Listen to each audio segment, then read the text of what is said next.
So, welcome to The Real Deal On, where today we are blessed to have Elizabeth Power. And she's been through more changes than a chameleon crawling through a costume ball, which is quite the visual. Her life growing up crippled and crazy in Appalachia informed her development as she became an international figure in helping people master overwhelming end events worldwide. A Vanderbilt graduate, she teaches thousands worldwide and coaches a select few on the knowledge and skills required to master obstacles and create success. She is indeed the real deal. Now, you will be able to learn more of her work and all about her at elizabethpower.com, but let's hear it from the brilliant mind herself. Please welcome Elizabeth Power. Yay! Thank you so much. I'm so glad to be here, Doug McGurk. What a wonderful opportunity this is to talk about being, by golly, the real deal. Amen. Amen, brother. So let's just get into it. Let's get the real story behind Elizabeth Power. What Mm. that intro around your being crippled and that challenge, what specifically does that mean? What did you overcome? Well, most people, when they think about really rotten childhoods, think about abuse and neglect and maltreatment. And what they miss is things like it was the 50s. My dad moved us 13 times before I was two because of his work. Mm, All you see at that point is boxes, and your mom doesn't have a lot of leftover energy to be a good mom. Doesn't matter it's just boxes. yeah. And then I had rare diseases that put me on phenobarbital for 6 weeks, and that didn't help. And then my knees began to dislocate when I was in the second grade. So at any Sure. moment in time from the second grade on, even till now, but not as much now, I could wake up or just be walking and I would be on the ground with a kneecap out of place. And And what caused that? I was about March of Dimes, baby. If anybody remembers that, it was Yes. it's a birth defect. Yeah. Wow. And I still, last week, in fact, I rolled over in bed and dislocated my hip. And my shoulder went out about 3 weeks ago. So it's a lot of, I can sneeze and throw body parts around the room. But the thing is there were a lot of things I didn't get to do, couldn't do, wasn't allowed to do, and other things that I did learn to do. But the most challenging thing was not learning to live in my body and having a lot of terror around almost everything because I never knew when it might happen. Voc rehab Mm. got me through college and they took out my kneecaps. They didn't put anything else in. And You it's have been no an interesting, kneecaps? no kneecaps. My legs do not bend backwards and I can kneel. I've spent do a lot of knee mail, as I call it. I don't run unless there's a yellow jacket nest. And even then it doesn't look much like running, Right. but I don't have any protection when I'm sitting in a chair, especially if I'm like in an auditorium or on a plane or anywhere else. You might see me with my hands over on my knees, protecting that open joint. Wow. Plus, here's the weird thing. When you don't have a kneecap, you can't develop a lot of quadriceps strength. So my quadriceps strength measurably is like 87% below the rest of the strength in my legs. It's like having a tree trunk with a chunk out the middle. So it's That's kind of weird. bizarre. Yeah, and Yeah, it's not well, that something they would be my couldn't replace. Like specialty. people get their knees replaced. I know my dad had his knees replaced. It's not something Not, that they go, hey, you know what? Let's don't need a kneecap. Let's just toss it out. right. Back in the we 70s, they we put didn't this do body that. back together. We got a couple extra parts. Right. Oh, wait, here, where does that hand go? Yeah. Back in the 70s, they didn't do that. And it was rural. We were up in the edge of Appalachia, and it was the only place to go was the Crippled Children's Clinic. And that surgeon, and the closest orthopedic surgeon was 70 miles away. Okay, so this happened at what age? Gosh, starting when I was five. And I have passed the 7 decade mark. Oh, wow, you look amazing. So Thanks. the when were your kneecaps though removed? In the 70s when I was in my mid 20s. Yeah. Wow. Okay. Yeah. So obviously that would have a huge impact on your relationship with challenges and with Uh-huh. people and their Uh-huh. relationship with Right. challenges. Right. So what did you Right. learn from your well, let's back up. Did you pick up any patterns from your family on how to deal with this and were they helpful or is that what drove you to get into the work that you're doing? Both and. My mother was an incredibly strong woman with a great story, but she was also overwhelmed by all of the moving we did, by my father's death when he was 30 and she was 31. And Oh my my gosh. sister had visual impairments as a child. And so she had two kids that what we would now call special needs. And she had to go from living in Washington, D.C. back to Appalachia when her husband was ill with red fingernails. And it was, whoa, big deal. Um, I learned the most important thing I learned that I think that shaped a lot of my life and still does in some ways is that when people are frightened by what your body can and cannot and does not do, you become invisible because they can't really see you very well because it's too scary.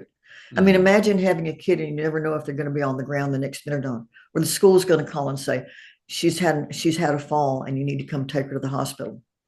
right. uh, or to wake for me to wake up screaming, and everybody held their breath.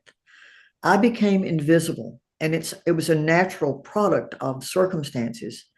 The challenge was that becoming invisible makes you the perfect prey for every predator. Mm, And that was something I learned that was really important because it's kept me in a balance between being visible and invisible my whole life. The second thing that my mother taught me was that I could do anything I wanted to if I simply worked at it. I might have to do it differently. I might have to find another way to work it out. But there were very few things that she said I couldn't do, especially if I could read. mm. And so that became a real powerful tool for me. Another pattern that I learned, which wasn't helpful, it's so funny in Appalachia. I'll show you what my family looked like happy, and I'll show you what they looked like mad to a certain point, Hmm. and what they looked like when they were sad. Guess what? It's that same flat, I just call it, and I mean this kindly, hillbilly look. Hmm. And the reason was, and I think there are other cultures, I think people of color sometimes end up this way. I think that I've seen a lot of Asians who live behind the face, as they say. If I show you my face, if I know these feelings and show them to you, you might use them against me. And so it became a real challenging thing. We had, I feel good, I feel bad. So I had this real limited emotional vocabulary Mm. and a real limited set of tools for dealing with my feelings. And I learned to dissociate and do a very good job of it, which was great fun, except it wasn't very functional a lot later on. Mm. Yeah. So when you talk about the dissociation, what were some of the ways you would dissociate? Oh God. Let's see. Geez, if things were too terrifying or too threatening or too frightening, or I didn't have the skills, I would just flip and step aside and let another version come up. When I had knee surgery 6 times, I never required anything except Tylenol 3. Yeah. So I didn't experience pain. I certainly couldn't experience emotions. I didn't have the knowledge or the skill for them. So I had to find ways to move around amongst myself, literally, to be Mm. able to manage things. And it's interesting because a lot of people look at that process as terrifyingly pathological. Well, yeah, it can be. But it's also true that it's terrifyingly creative, and that when you look at yourself as a community, it's a lot easier to manage the process of helping everybody kind of interschmozzle, that's the best technical word I can come up with, back into one or more one. So in that nature, what you just shared, the an internal community. Uh, Yes, yes, Sometimes I will joke with people when I'm sharing sort of a connecting conversation around how many of us, right. if we're honest, have enough voices in our head we could have group therapy all by ourselves. Oh, absolutely, Um, absolutely, and it's yeah, but it was for a lot. interesting the way you just shared it, though. It sounded almost as if it was the dissociation to the point of unique identities. Mhm. Absolutely. And did you wear it? Like, was that part of your history? I mean, were you diagnosed with dissociative disorder?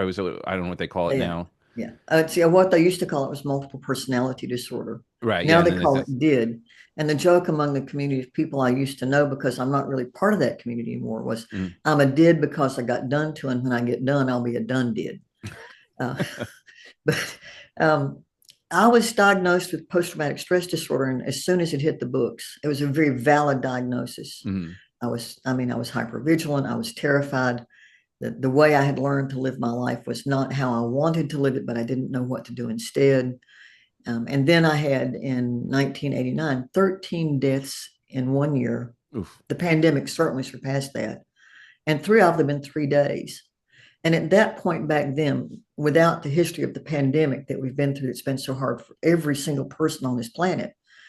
Um, I knew I kept having nightmares about something I thought I'd resolved a long time ago, and went in and was pretty quickly by a clinician I was working with diagnosed with multiple personality disorder, as it was called then. Mm-hmm. And as a person of faith, although I'm a better Buddhist than I am Christian, culturally, I'm an Episcopalian. I'm sometimes not so sure that I believe everything the way it's always written in some of the work that we do, but it's my faith is as deep as my doubt, and I think that's Mm-hmm. probably a good thing. I'm looking at it, I'm going, look, I grew up worshiping the Trinity, Father, Son, and Holy Spirit, Mother, Daughter, Sanctimonious Spook. I had friends that were Hindu who understood that there was one God made up of many. I had friends that were traditional Native Americans who were talking about the sort of what we would call animism. I was comfortable with Asian traditions. And so for me, it was more a matter of how can I take this community that it was sometimes rowdy. I had very few opportunities or moments of going, now, who are you and who are you and why am I here? Mm. What I had was an absence of connection to the physical sensations and the emotions. Mm. To look at it as a developmental disability. Yeah. I couldn't. If you're so frightened, when you're frightened, you can't learn. Your brain Right. simply doesn't let you learn because it's busy trying to survive. Right. Yeah. It's in the fight, fright, or freeze. Yeah, yeah, absolutely. So it was an interesting ride.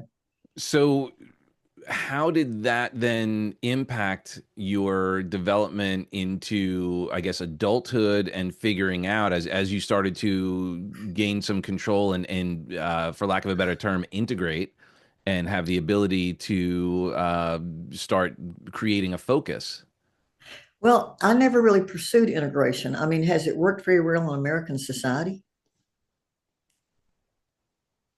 I don't know how to answer that. If you grew up during the civil rights era, as I did, you pretty much have a sense that we're a long way from integration. I didn't like fusion as a term, which was a common one back then, because again, growing up, when I grew up, we spent a lot of time with our heads between our knees, under our desks in civil defense drills. Mm, I decided that what I wanted to do was to look at it as an organization in a body instead of an organization in a building, and to work with it organizationally. At the time, I found out that that's what was going on with me. It didn't surprise a lot of people when I said, oh, hey, by the way, here's what I've learned about myself. I decided to focus on how could I create alignment and coherence among all the different aspects, just as you would in hmm organization development. HR doesn't like marketing. Marketing and sales don't talk because one of them screws the other one up. The whole line yard. The band, it's the same. How can you get so and so to start coming in on time at the right beat and the right tempo and the right tune? And oh Yeah. my God, so and so's tone deaf. Yeah, how do you tune? So I really thought that and this is what I pursued, that if I could actually look at developmentally what maybe I didn't get to learn and practice that, and if I could cherish and care for even the parts that were rowdy and cranky. If I could figure out how to help a nun and a prostitute, for example, just to give an example, bridge the gap between their belief and their behavior, that it would probably be a more comfortable and easier way to live. And what I discovered was that as I closed those developmental gaps, a lot of the difficulties disappeared hmm as I focused deliberately on developing higher levels of skills required for emotional intelligence. So I was working at General Motors, old Saturn Corporation, when I was diagnosed. And I thought, well, I'll come out about it. Now, you got to come out. You come out with invisible disabilities. You come out if you're gay. You come out if you're this. I thought, I just am going to have to come out with this because in the beginning, I didn't have all the management skills I needed to prevent people from seeing what was happening. Mm.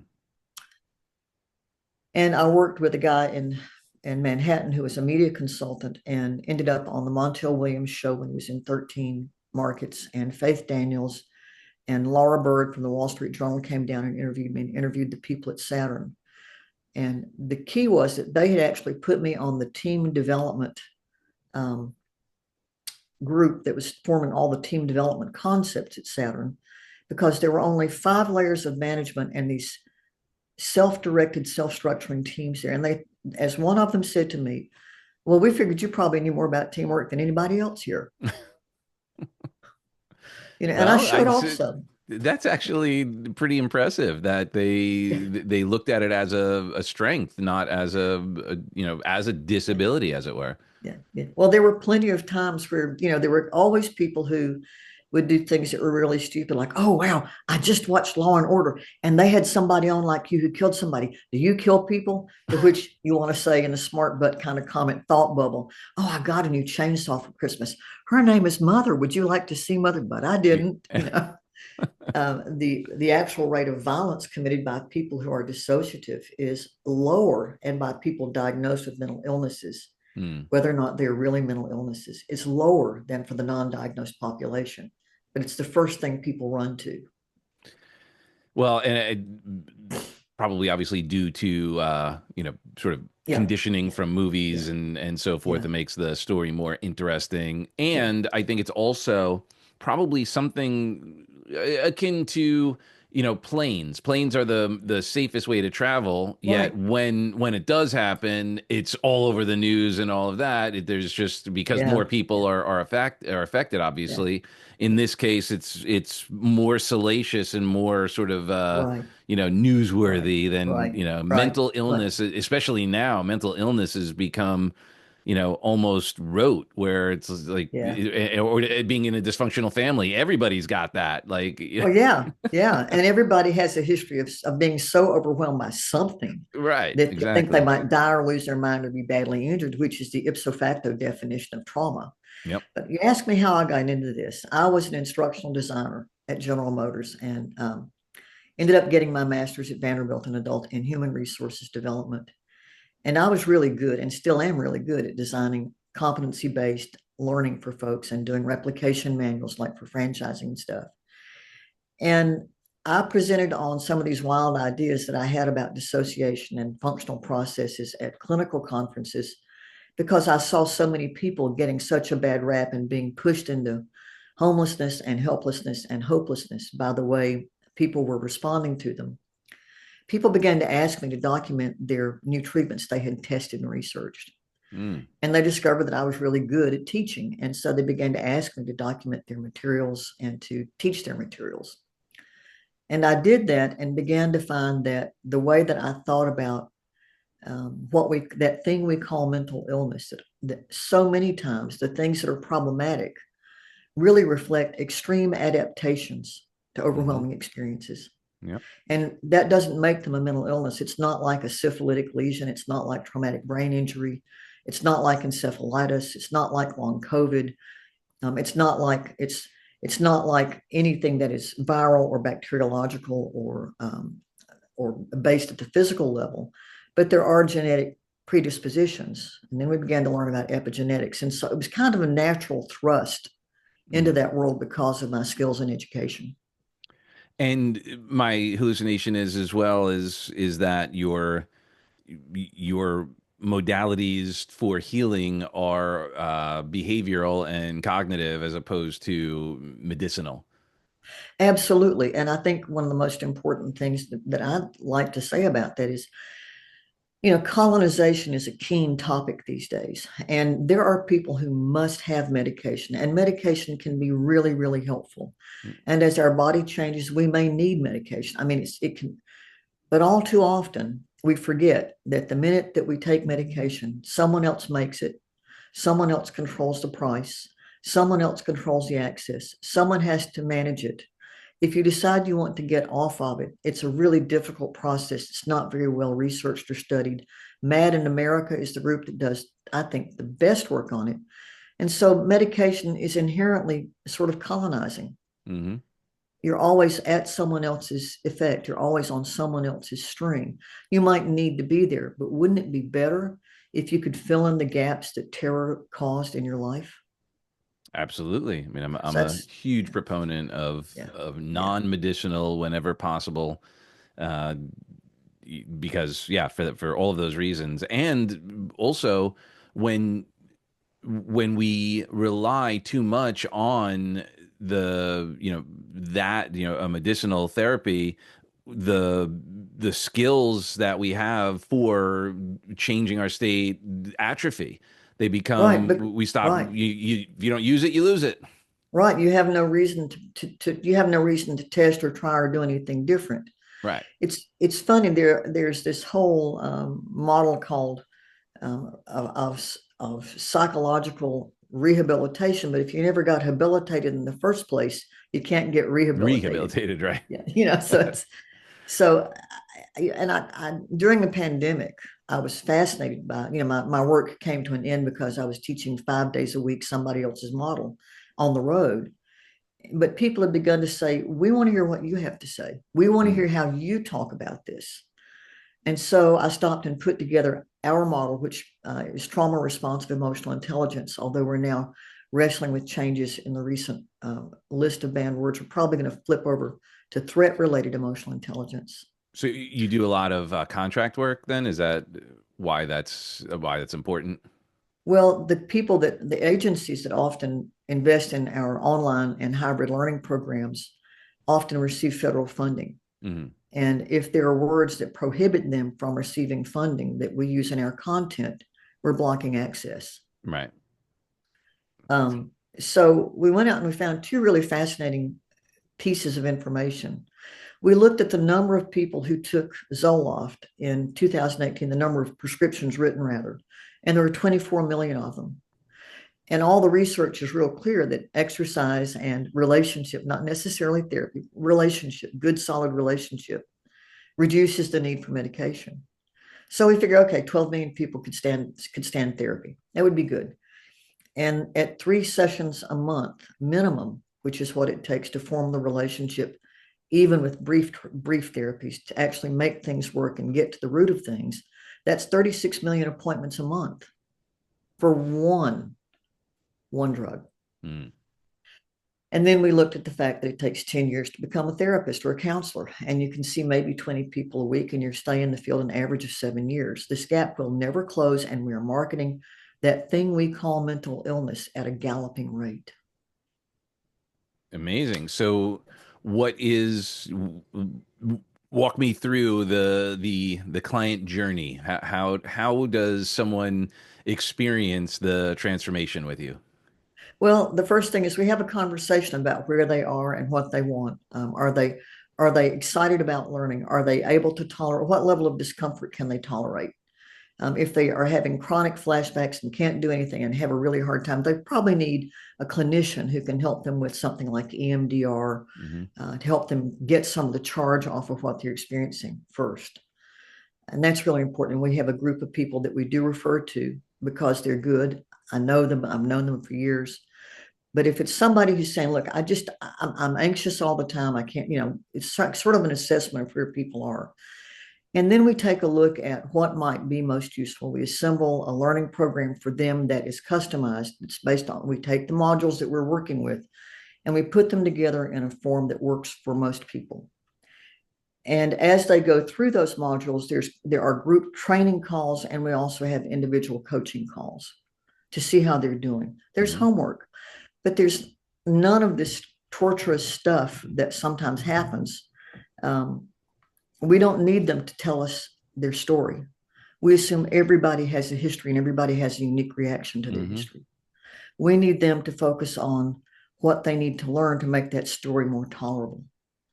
And it's a 12 to 18-month program that's pretty it's easy. People actually say that I teach it in a lighthearted manner, which is kind of weird when it comes to the T word.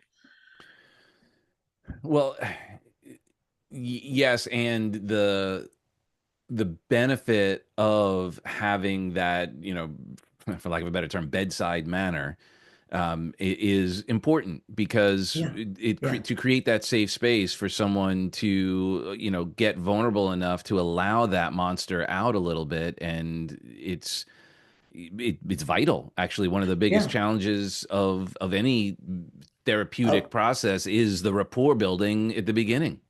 absolutely. And if a lot of what we help people do is say, just let the monster rest. The monster will still be there. The monster will always be with you. Mine is still with me. All the monsters I've got are still right there. But radical acceptance of them comes when I have other things I can do besides freak out when they show up. Hmm. And if I'm letting them run the show, it's like being an invisible dog on a leash, except I'm on the end of the leash and my emotions are on the back end. Yeah. And so by learning not to reject the other, but to accept and honor and care for the other becomes less pronounced. And it's kind of like we've all got negativity bias. We all expect the worst to happen. We Or all wired expect for it.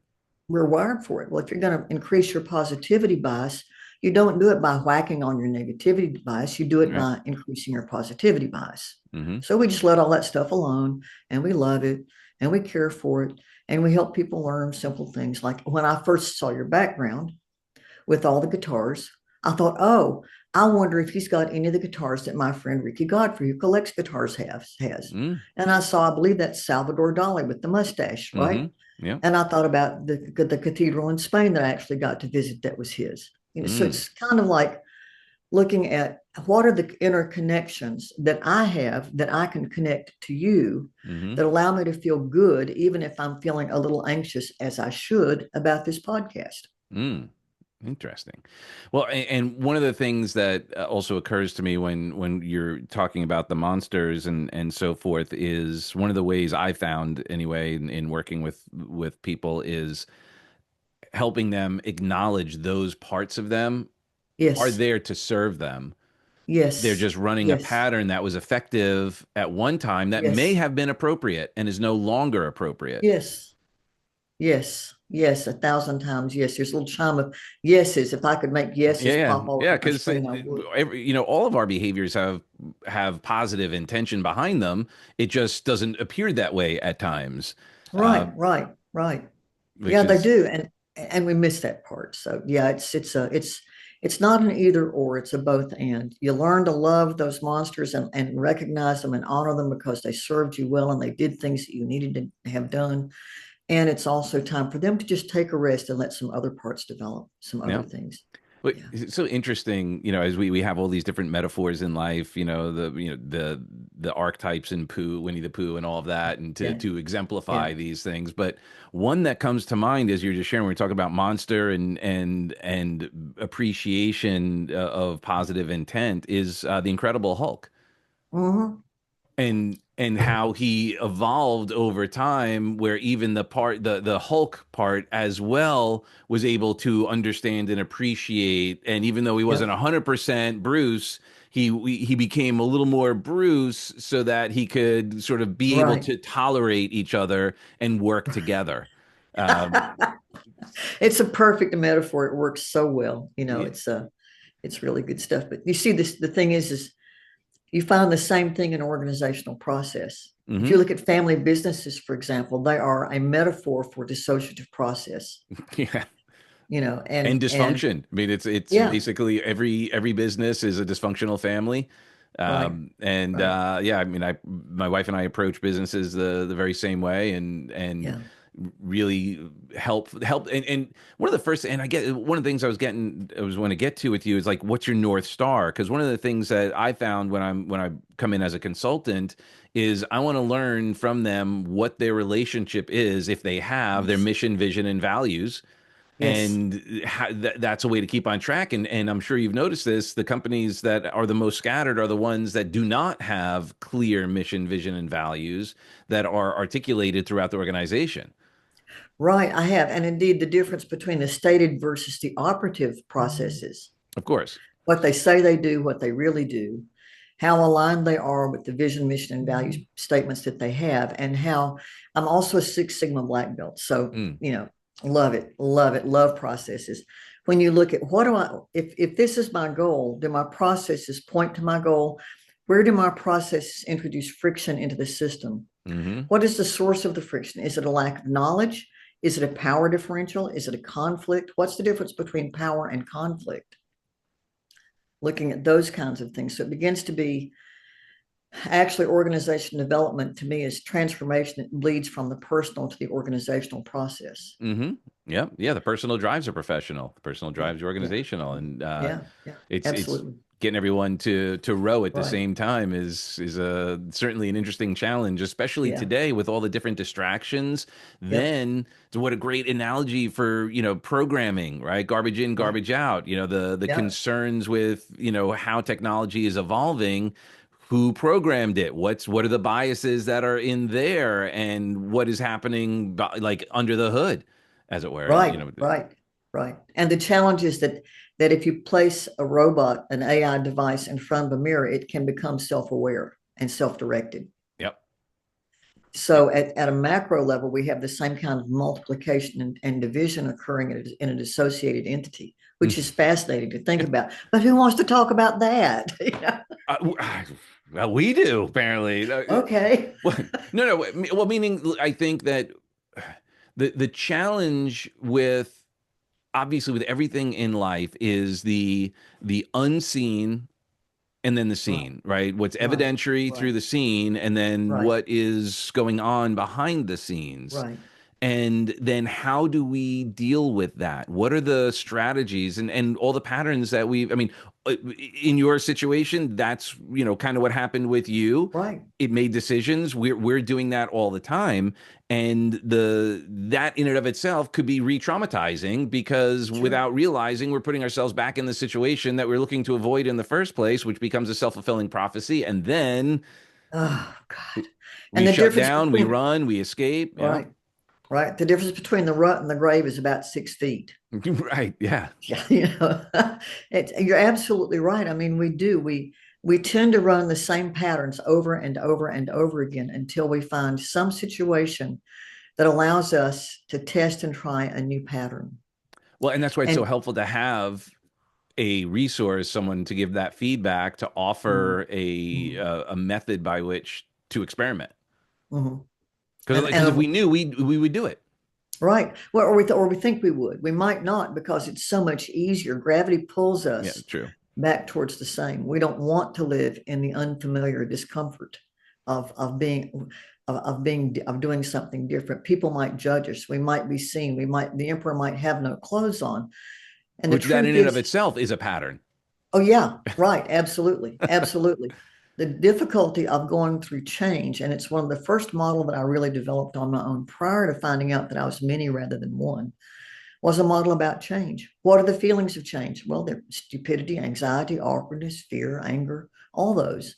And if you get stuck in those feelings, it's easy to confuse them with the fact of the change and roll right downhill into fight or flight, addictive Hmm. behavior, organizational or individual, dissociation, the things that you just can't tolerate. But if you look at the feeling as a cue, then you can look at what's happening, the fact of it, and you say, well, it's going to feel the same way either way. Can I let it be an opportunity instead of a problem? Hmm. Well, and part And of that just that linguistic shift right there, getting into a new habit of anytime you're about to utter that word problem and you go, yeah, oh, I have an opportunity here. I have a growth yeah, yeah, opportunity. yeah, And that relationship, well, that in yeah. and of itself is its own little take the charge out, a la EMDR, or any Right, of those right, things. It right. just Yeah. changes the relationship enough to be more resourceful in that moment because and that's the other thing is I'm going to hallucinate that you also do some work around identity because if you Mhm. say I am depressed versus I'm feeling depressed or I'm Right, feeling, something right. is a very different experience. Totally different, totally different. I am stupid versus I just don't know what I'm doing here right now on this.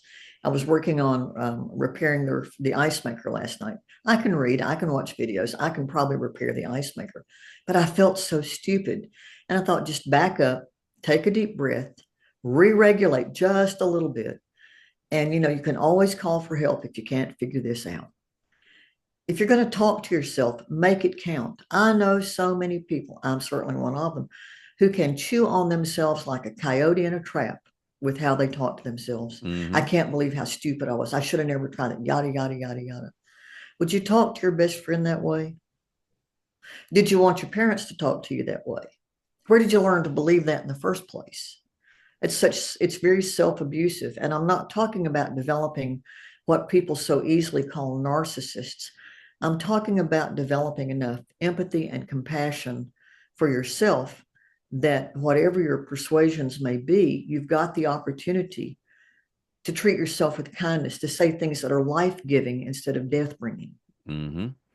And unfortunately, we sometimes get secondary gain from having those problems.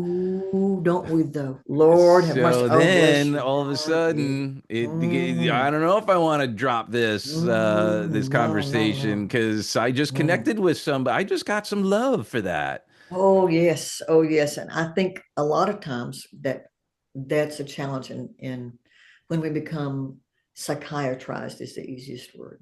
Mm, If you think about what do we get from being in a state of failure, the positive benefit is sympathy, pity, comfort, and attention.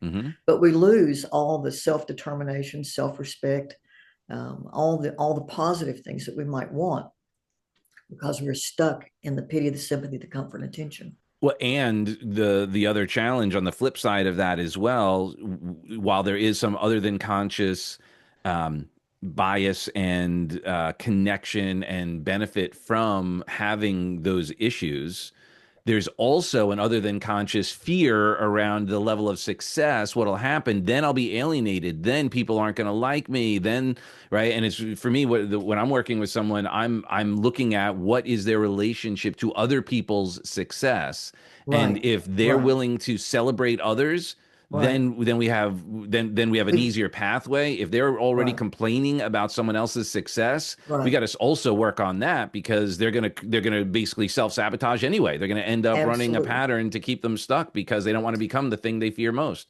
This is not the bobblehead doll speaking. This you are speaking the Yep. truth about that, because again, it is we prefer the familiar hill to the unfamiliar paradise so much we almost constantly engineer it, Yep. and that means dealing with. I think that one of the best tools for working with that is a lot of the work in neuroplasticity that's out now. Because again, you have to change the wiring, and the wiring is changed through different tools and techniques that make such a difference. Vagus nerve regulation can really help. We teach some of those tools. But the bottom line is this: if you don't understand that the sympathy, the pity, the attention, the comfort that you get from being in failure, when you go to getting the self respect, the self esteem, the responsibility, and the increased access that you want from success, you have to go through change. Hmm. And change is stress. Right, right, right. And although change is automatic, Are you progress is sure? a choice. Well, let me ask you something. If you were to sit and eat or do nothing, if you were just to sit on your couch and do nothing, would your Right. life improve? No, but it would certainly change. Yes, it would get worse. That's right. So That's change is right. automatic. We can't stop change. It's are we consciously Ooh, changing? Are we transforming? Are we making a decision that is uh-huh. going to take us to Yeah, a desired destination rather than a default, which is going to be not what we're ultimately right. wanting Oh, because we're that's running those good. patterns? That's good.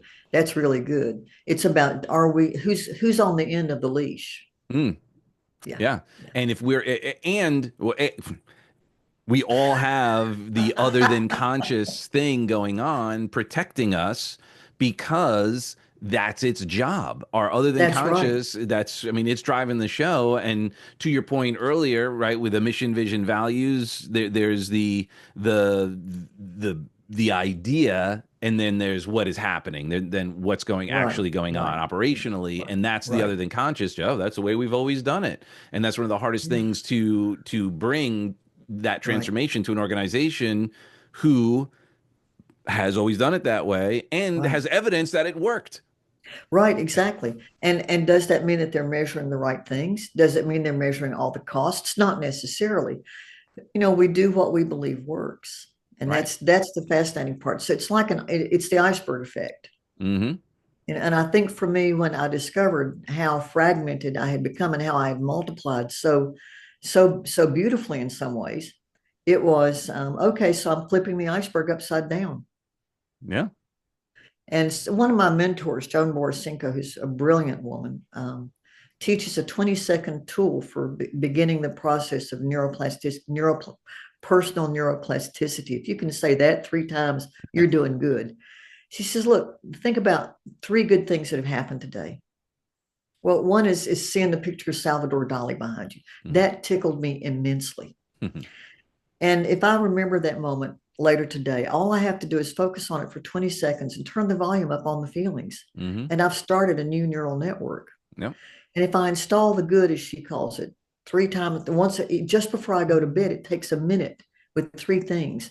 And I'm automatically adding, I'm not taking anything away. Oh, we can talk about pruning and all that good stuff in the brain.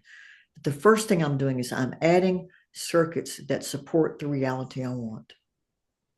100%. I mean, that's what Yeah. every Yeah. successful person will tell you Yeah. is they have a clear vision attached to extraordinary Right. Right. positive emotions. Right.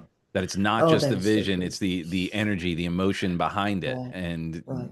what that's the thing, those are the things that we aren't really taught No, in no, that's school it. is, I mean, that's ultimate emotional mastery and intelligence is recognizing I don't want money, I want how money's going to make me feel. That's Okay. correct. That's So correct. now And let's just go right to the feeling. right, right. And you may not know this, many of your listeners may not know, and viewers may not know this. There's been some really good research, and I think research has its place. There's been some good research out of the Scandinavian countries that maps where people feel emotions in their bodies, and it looks like a thermographic map. If you just search for the image of where do people feel emotions in their bodies, you'll Mm-hmm. find it. Mm-hmm. And it shows that anything where you feel activated is going to be yellow, orange, red, and anything where you feel deactivated goes blue to black. So you've got this image of people from all around the world. It seems to be universal, seems to be is the key word right now. That if you can see where people feel activated and deactivated when they feel happy or when they feel angry, then suddenly you have something. Well, is this do I resonate the same way? When I have a feeling, I call the same thing. And suddenly you have a boundary sample, which makes it a lot easier to figure out, oh, okay, when I feel this way in my body, that's the name of that feeling. Mm-hmm. Now I can figure out what to do about it. And it begins to be a whole lot simpler. Find somebody that you think might be doing better than you are with this. Ask them if they ever feel X, what's going on when they feel X. And when they feel X, what do they do that's family oriented to reduce that feeling? Or enhance it if it's one that's helping them. Exactly, exactly, exactly. So Because that's these, the dance. We want to be, because nature abhors a vacuum. We can't just remove a negative feeling. We have to overwhelm it with the converse, the opposite of, that's for correct. That's whatever. absolutely correct. And I Yeah. think that's one of the things that's missing in a lot of therapy. They call it psychoeducation, and sometimes it is education done by a psycho. But this whole piece of natural learning that if life had been good enough, not perfect, but good enough, we could all have learned these things if our parents knew them to teach them. Yeah. It's not faulting our parents. They did the best they could. We did the best we could. But if you come up with gaps, it's always easier to start by learning the things that you might have missed and seeing if that helps you in your process and being willing to do something different with it.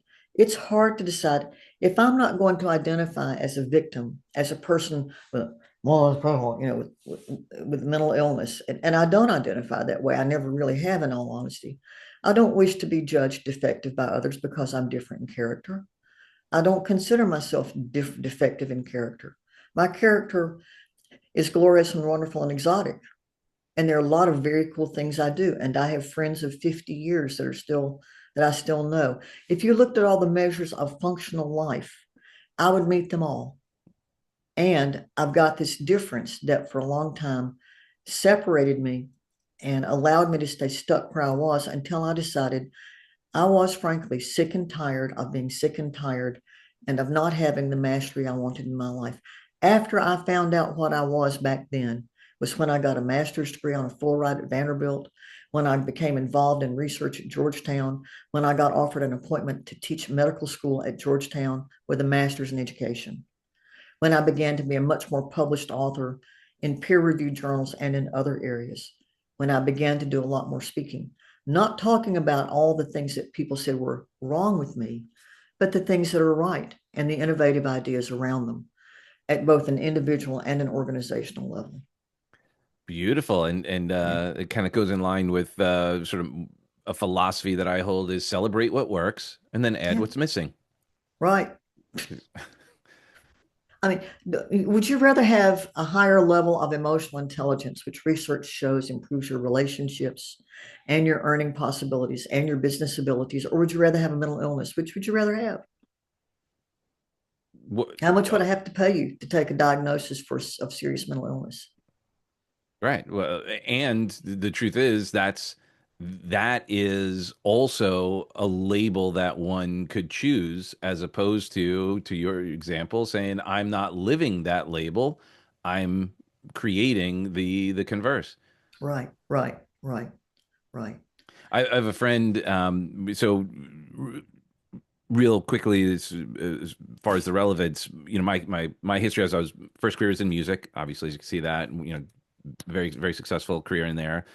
Peak of my career is when Napster came out, reinvented, went on the road with Tony Robbins. I'm a master practitioner and trainer of Right, NLP and New York right, Story right, hypnosis, all right. that good stuff, and whoop de doo. But then I got recruited to bring personal and professional development to the drug and alcohol treatment space. Wow. So my wife and I ran treatment centers for 8 years. We ran most of the clinical. I ran the leadership, the sales and marketing. Spoke around the Right. country on addiction. We created and ran the family program. We've got a whole model around attachment, archetypes, and all this great stuff. And Yeah. but when I first got into the treatment space, I was like, okay, like my music background, Yeah. let's do a fundraiser thing. Let's do this concert. And I called a good friend of mine who was in a very famous band, famous artist. Right. People who Right. know the artist know then this member of the band. It doesn't matter still, but big Right. dude.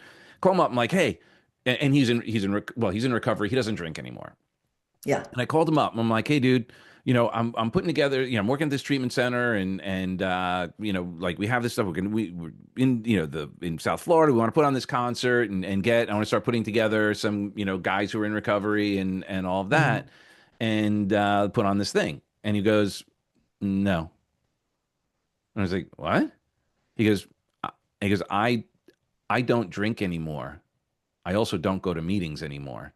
He Right. goes, you could put Right. me in a room full of, prostitutes, piles of cocaine, tons of booze, and just give me my instrument and I'm happy and I'll just leave. Right.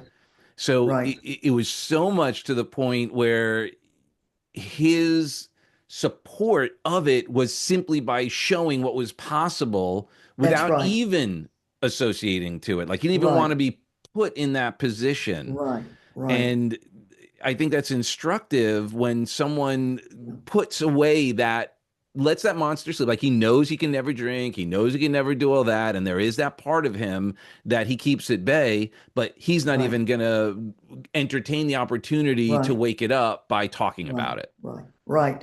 Right. And you see, that's the classic double bind we all wrestle with.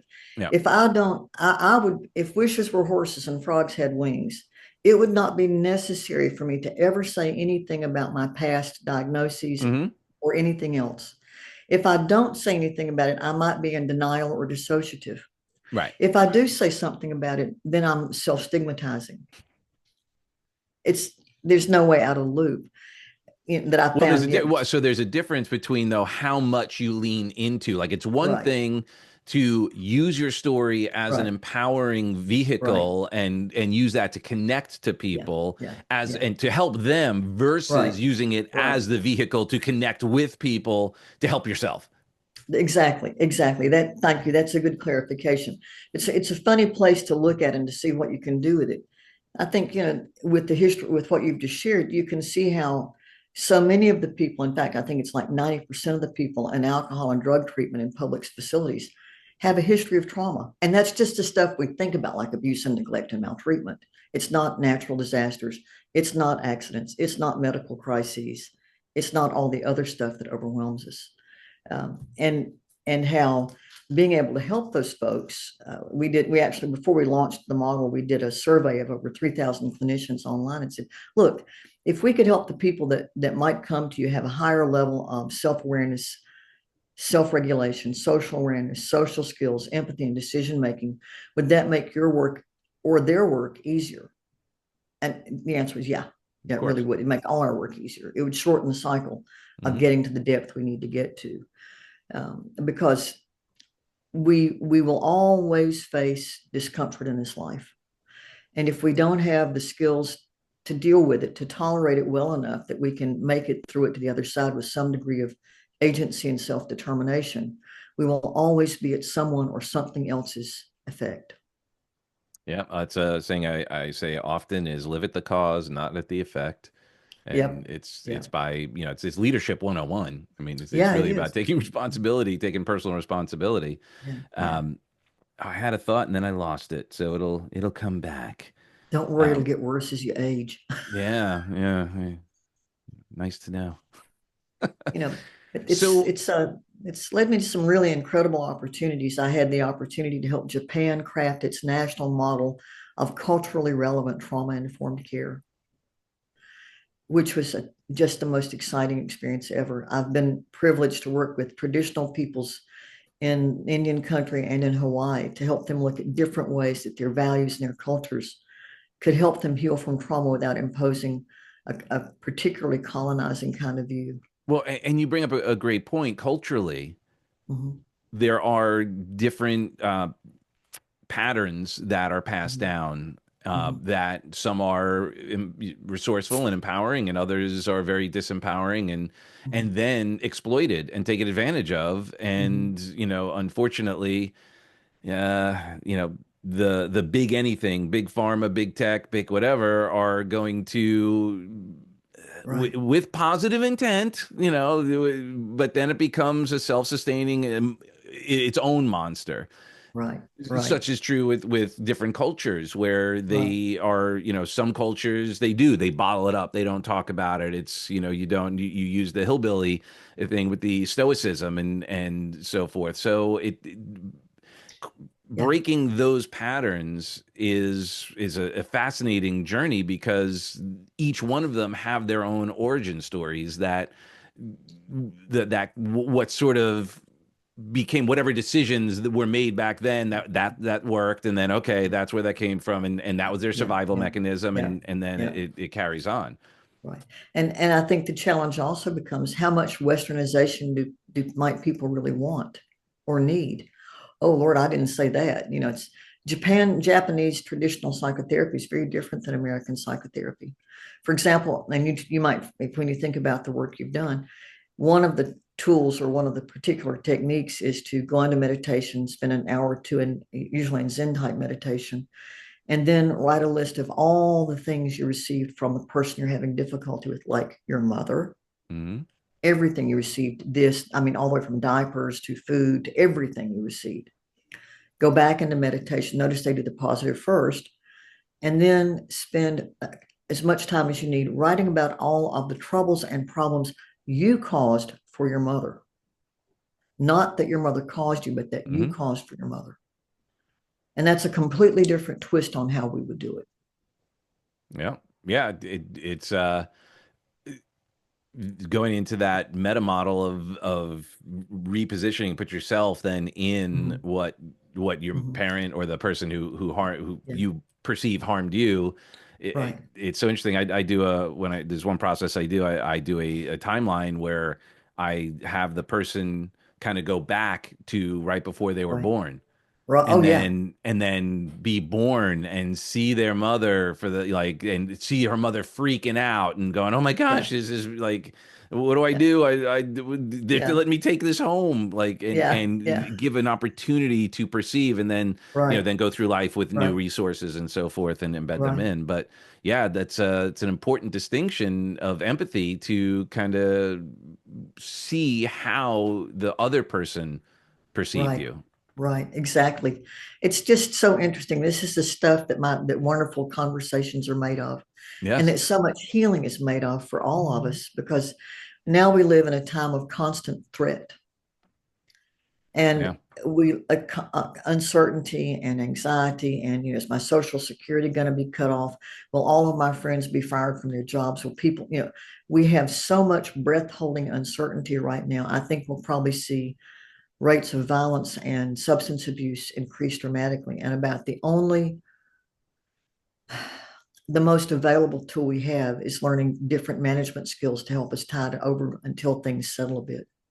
Yeah, and thank you for the work that you do, and my wife and I are on a very similar path. The what was interesting, and I would like to think maybe people are going to be more open to uh, researching and trying on new ways of healing and Yeah. therapies and so forth. Mhm, When mhm. COVID started, my wife and I we saw an uptick of people are home now. Oh, right, they didn't drink at work, but now they could drink at home. Oh, the kids, the only time they didn't get beaten by their one of their siblings or their parents, it was when they were at school. Right, Oh, right, the spousal abuse, the only time I had right, the respite right, was when they were at work.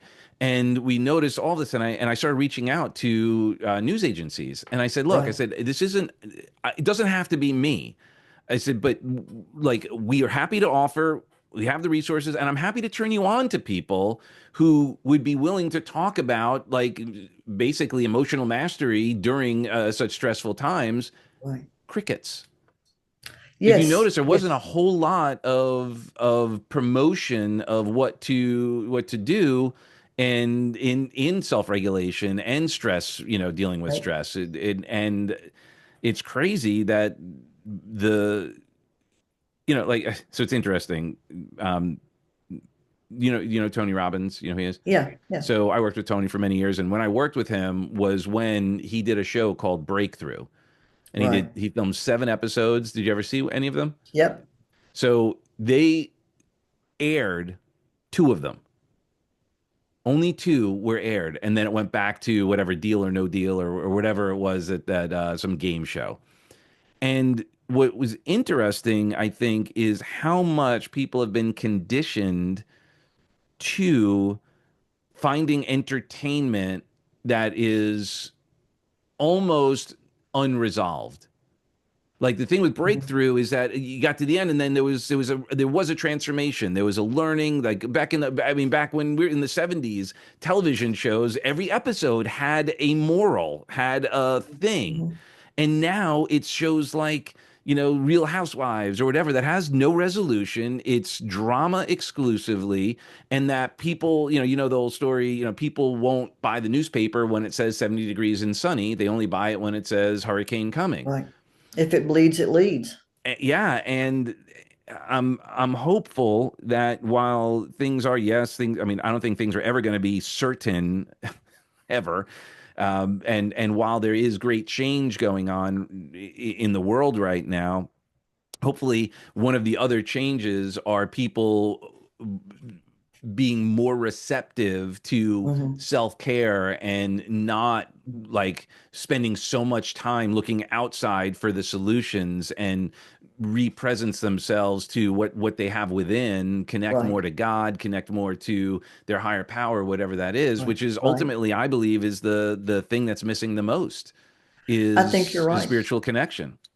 I think you're right. And we have become, I mean, I think so many people yearn for it and are finding it, but I know a very small group of people. I think organized religion has its real challenges. In many ways, a faith community can easily be a dissociative group, Hmm. saying those things don't happen in our community. Or if they do, let's separate everybody out into separate groups. Let's just keep dividing and dividing and dividing and labeling. But I think the yin, to feel that sense of wholeness and communion with all that is, that's way beyond us, to find ourselves beloved and beloving is one of the most powerful drivers. It is the yearn for the original connection that we've Hmm. lost. And I think that when we begin to think about that, we begin to see why we see decline in some ways in traditional organized religion and why we see an increase in spirituality and things like energy psychology, which has got its power and got its benefits, and what my friends call woo woo, which is powerful. We begin to see that there's so much more The invisible world is so much bigger than the visible world, and our relationship to it drives how we perceive it. If we perceive ourselves as dominators that are power over the planet and power over everything, we can only destroy. If we see ourselves as shared power, collaborators, power Mm-hmm. with, we become co-creators with that which created us. Yeah. And in the Hawaiian community, the most classic example of that is called Malama Aina. We care for the land. We feed the land because the land feeds us. Yeah. I feed the love I have because that love feeds me. I talk to the bees because the bees talk back. and, and, and I look at, although I may find my heart bound up and unable to respond at the physical level, I look at the people on the corner of the intersection up the street, some of whom may be being trafficked, some of whom are legitimately needy, some of whom have a profession of begging because it's easier than working. And I think, how can I despise them without despising me, even if I can't make a concrete response? Right.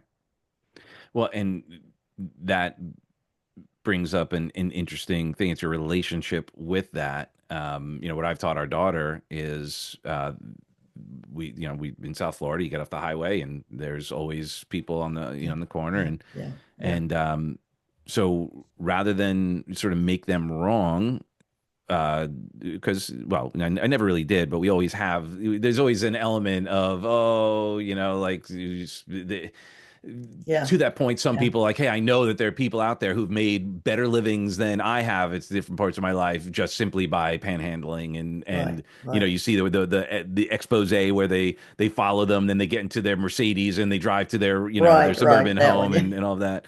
But what I've done with our daughter in efforts of teaching her compassion and contribution, but in an ecological way, right, we pack bags of stuff, yeah, no money, right, but it's got water and toothbrush and toothpaste and all the some of the things that when someone gets money, if they're down and out, they may not go buy that. They may buy a beer, they right, may buy or what have you. So to at least give them an opportunity to do something to feel a little better about themselves. right. And for our daughter to see that, and she said it, she goes, and she's 10 now. She's like, How sweet. I feel bad for them, but like I wouldn't want to live like that. And I wouldn't choose to put myself in that situation. I said, I know, honey, but sometimes, things happen. The question is do you stay stuck in that or do you find resources to get yourself out? Because there are plenty of Right, resources available to people should they go out and be willing to take that action. right, And right, what we're doing right. is just giving them another way to feel a little better about themselves. And maybe they'd be willing to go, you know what? I liked feeling a little more clean. I liked being, so maybe I will take advantage of some of these Right, other resources. right, right. Exactly. And that's a good way to teach empathy, I think. I think most of us were three paychecks away, you know, Yeah. Yeah. tough And stuff. it, and there's a whole conversation around that and how that becomes again a bit of a self-fulfilling prophecy and Right, right. have we lost our way was that a byproduct of making money God in the first place. Uh, I think it was. yeah. But So that, it's we could have an interesting conversation about faith matters, couldn't we? yeah, I can yeah, feel it it's oozing around the corners all around here. yeah. Well, and I never lead with it, but there's only all roads lead to Rome in Yeah, that yeah, without that piece.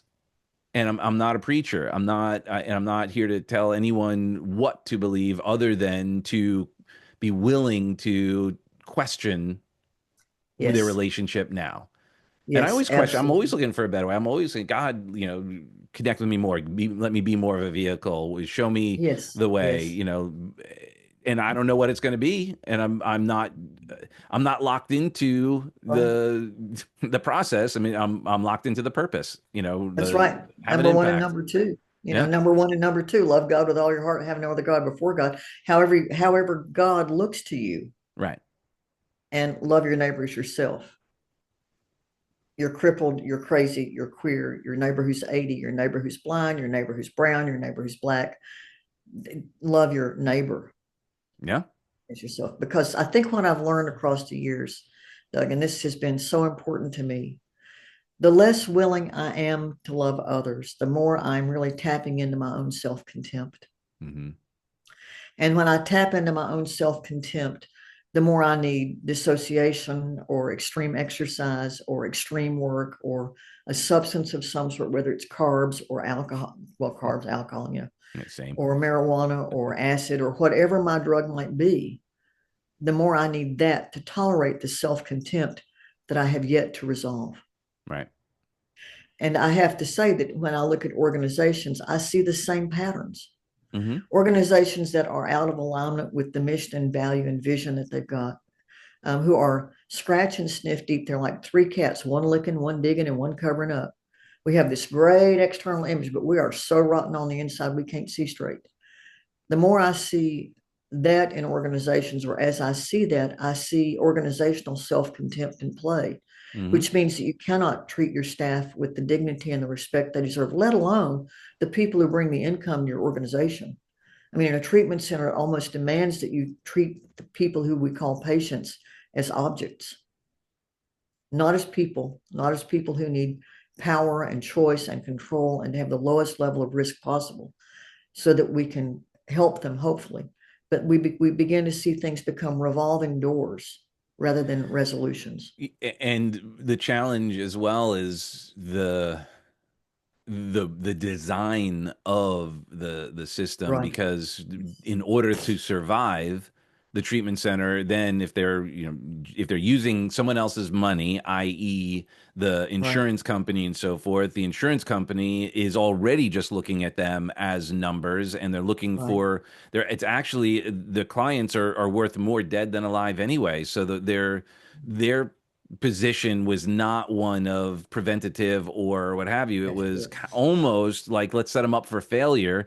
And I know they're going to Mm-hmm, come back a time or two, but mm-hmm, if we allow it, it'll end up right, solving itself.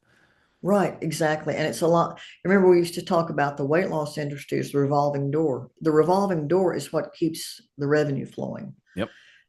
not the recovery. And until we can figure out how to monetize health and wellness in a way that is meaningful, it's really hard to break that. Right. And I think it's two things that happens with that. One, obviously, well, what's preventing it is Right.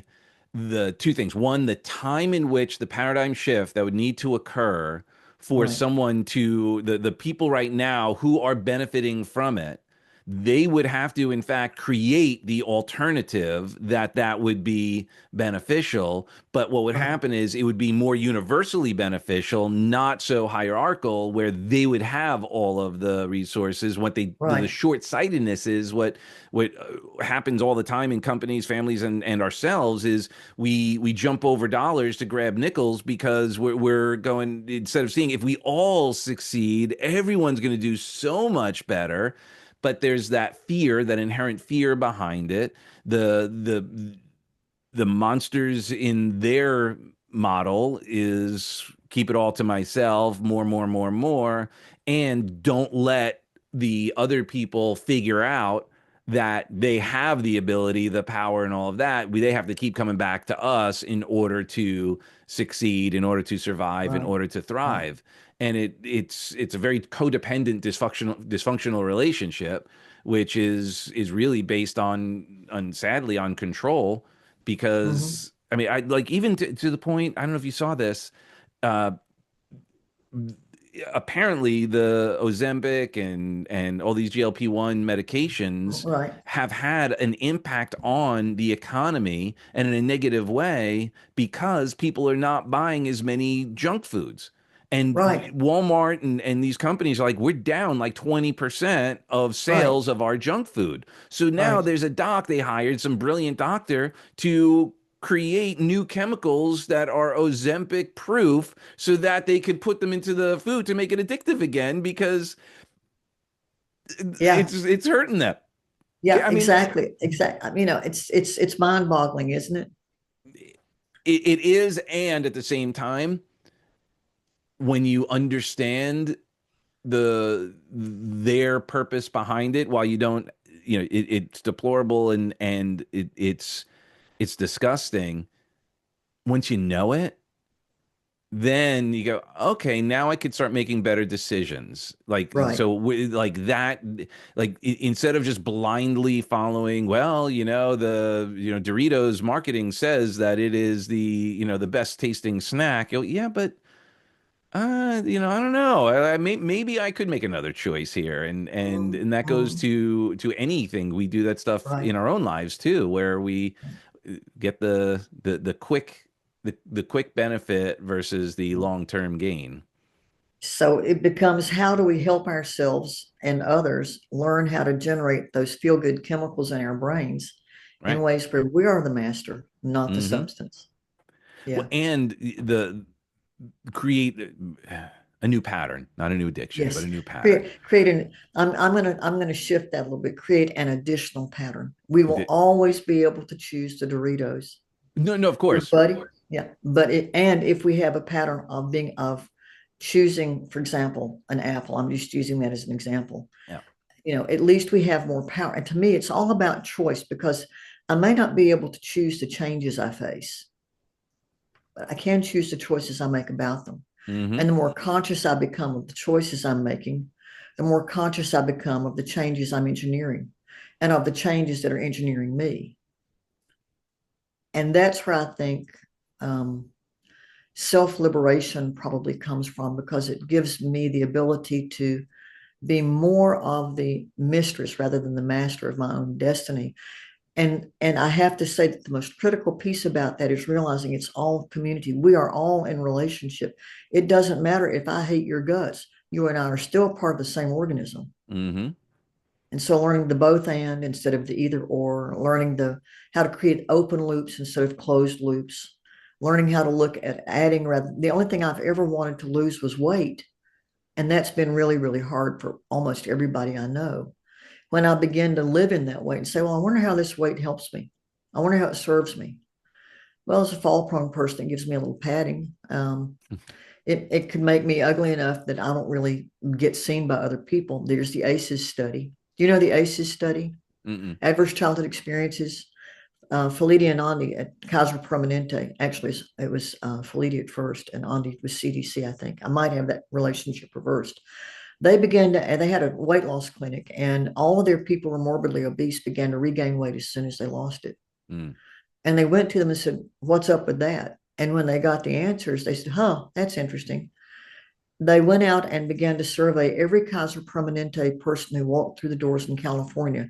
And that is not inexpensive insurance. That would be what people would casually call white people insurance, or maybe like brown people insurance, but not people who are immigrants. You've got to have a good job. It's got to pay a certain level to even get in the plan, at least when the study was done.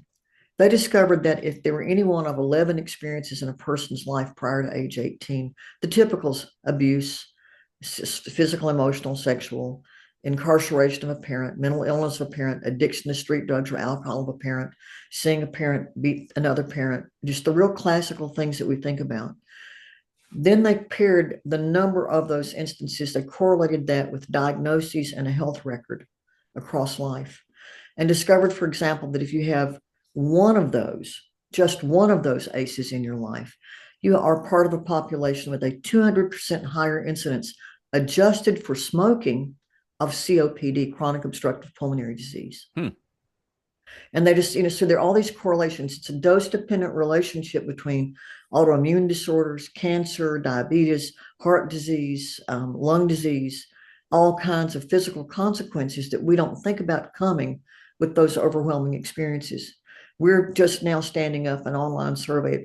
We hope it'll be out in 2 to 3 months, called the AXLs, the across adverse experiences across the lifespan, because we think about Hurricane Helene over here in our part of this, in East Tennessee, Western North Carolina. Mm-hmm. What about the people who survived Hurricane Helene? How does living in a tent in the middle of massive destruction affect you if you're 60? What can we learn about the impact of these overwhelming experiences I think what we would learn if we could afford to open our eyes is that overwhelming experiences that make us think we might die or lose our minds or be badly injured have a deleterious impact on our health and on the health of our children and our grandchildren and their grandchildren. Hmm. And that the more we can begin to help people learn how to mitigate the effect of these things that will always occur, the more we begin to see a cross generational reduction in the impact of this and in healthcare costs Hmm. and in time lost from work. The current cost of trauma in American society is estimated at $73 trillion a year Wow. between healthcare and time lost from work. It's stunning. It's stunning. And that is quite an elephant to eat. So Mm-hmm. we'll continue eating it one bite at a time, whether it's, having a conversation like this that hopefully will continue to give people awareness to what Yeah, is possible, yeah, and connect, say, okay, I've been through something like that. right, The whole purpose of taking these challenges that we've experienced, these traumas, and turning them into these tragedies, turning them into triumphs, where we're able to then say, ultimately, it's the meaning. that's What right, I've experienced is the meaning that people give that experience. That once they could right, change that exactly. meaning, then they have a new relationship. Yeah, Now I can be grateful instead right, of victim. right, right, exactly. I may have been victimized, but I'm not a victim. Yeah. And I was when I was on the silly Jesse Raphael show, she looked at me with these big doe eyes and her big glasses. She said, "How long have you suffered with this?" And I said, "Well, I don't know as how I've really suffered a whole lot. It's been interesting, and I wouldn't have volunteered for it, but here I am. Yeah. Why not see what I can do with it?" And how you can help others, and that's Right, what you've done. right. So why don't you share with us, before we go, like a little bit about your book, and what are you, how are you utilizing that, and what are your ways that people can get in touch with you to learn even more? Thanks. Folks can always go to elizabethpower.com/calendar to schedule time with me. I'd love to talk to anybody who wants to talk or maybe see if there's a package or a program we have that's useful to them. But the book, Healer Reducing Crises, is the first. It's written at a very practical level. I can do academic and I will, but it's the people that need the help at a level they can understand. Talking about some of the very ideas we've talked about today. These books are available on Amazon. I will say that if you go out to Amazon and look me up, I'm not the Elizabeth Power who writes romance novels.